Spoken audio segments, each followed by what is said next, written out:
அனுபவித்தது, அதனால் வைகையை வரவழைத்தார் என்று கூறுகிறார்கள். மேலே இருந்து தேவாதி தேவர்கள் மலர் பொழிகின்றனர். இந்த மாங்கல்யம் என்பது ஒரு அற்புதமான விஷயம். மாங்கல்யம் தந்துனானே நாம ஜீவனத்திற்கு வருகின்றவளே, என்னுடன் இருப்பவளே, நீதானே உயிரும் உடலுமாக இருக்கிறாய்.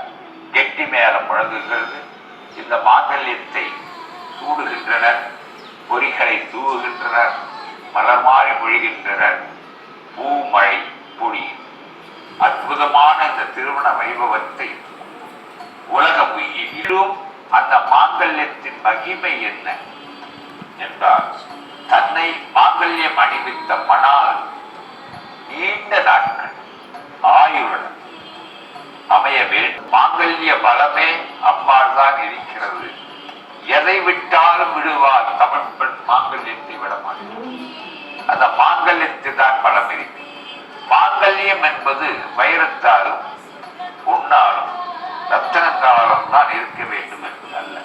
ஒரு மஞ்சள் கயிறு, ஒரு மஞ்சள், இதுதான் அந்த காலத்திலே மாங்கல்யமாக. அது கூட சங்க காலத்திலே அந்த மாங்கல்யத்தில் அதுதான் மாங்கல்யம். இதோ அற்புதமான ஆராதனை.